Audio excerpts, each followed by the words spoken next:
Good morning, it's April 4th, and this is To My Liberal Friends. There's an in-house fight going on within the White House and the Democratic Party, and it's causing headaches for Biden's re-election campaign. I'm talking about the policy and approach the administration is taking with regards to Israel's war effort in Gaza. Last October, when Hamas launched its terrorist attack in Israel, slaughtering innocent concert attenders and other Israelis and taking over 200 hostages, the reaction by most reasonable people was for Israel to defend itself and to hold Hamas accountable for the atrocities it had just committed. And that allowed Joe Biden to quickly side with Israel, and the political fallout seemed minimal. But the longer this war goes on, the more divisive it has become among Democrats. Protesters have gathered in cities around the nation, demanding that Joe Biden stop backing Israel and forced him into a ceasefire. Now, I always find it interesting that none of these protesters demand that Hamas refrain from firing rockets and other attacks on Israel. Personally, I might be able to back a ceasefire, but with one contingency. The moment Hamas fires another rocket into Israel, Israel then has every right to again launch military actions against the Palestinians and basically wipe them out. Democrats are fearful that Israel's war in Gaza is turning into a major political liability for Joe Biden and candidates down the ballot, and one that could get worse if it rages on into the summer and attention turns to his matchup with former President Trump. Biden is under increasing pressure from Democratic lawmakers over the worsening conditions in Gaza, growing fatalities, and Israel's likely invasion of the southern city of Rafah, where more than 1 million Palestinians are sheltering.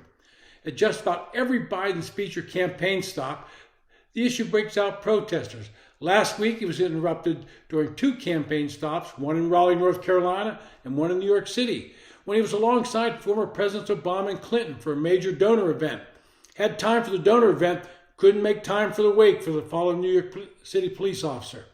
And groups such as Abandon Biden and Our Revolution have organized efforts in states with high concentrations of Americans that are both Arab and Muslim, and young people, including Michigan, Wisconsin, and Minnesota, to encourage people to write uncommitted or Gaza on their ballot to send a message to Biden ahead of November.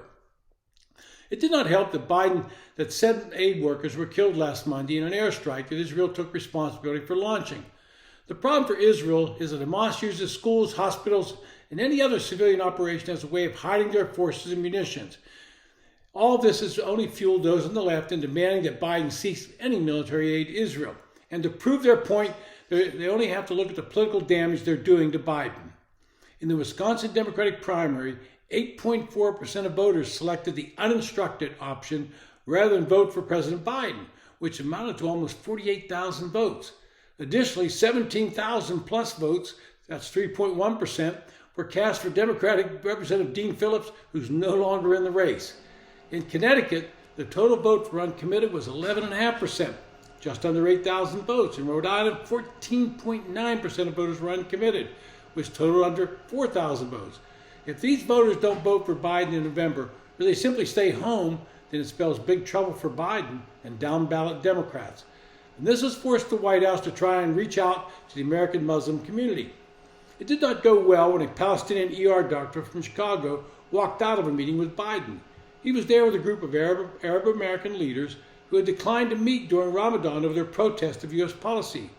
Wael Al-Azat, the CEO of the Muslim advocacy group Engage, sent an email to stakeholders letting them know he had declined the White House invitation to meet with Biden, Vice President Harris, National Security Advisor Jake Sullivan, and other senior administrative officials. The issue is that the Biden administration is between a rock and a hard spot. While Biden privately expressed his outrage over the strike that killed the aid workers, he's not going to change policy because it would look entirely political to abandon the United States' strongest ally in the Middle East simply for election year reasons. Which brings me back to the real issue. The protesters around the nation, both the young people and the Arab community, demand that Israel pull back and cease their invasion of Gaza, but they seem to have lost their voice when it comes to condemning Hamas and demanding that Hamas cease attacking Israel. But Biden may have to flip when he sees the numbers in Michigan, where the number of uninstructed delegation votes more than doubled his margin of victory in 2020. The bottom line is the Democrats are increasingly putting pressure on Biden to force Israel to cease its operations in Gaza. They're doing this because they're concerned about their own election circumstances. It has nothing to do with the actions taken by Hamas and Israel's response. It has to do with their own political peril. It's been To My Liberal Friends. Thanks for listening.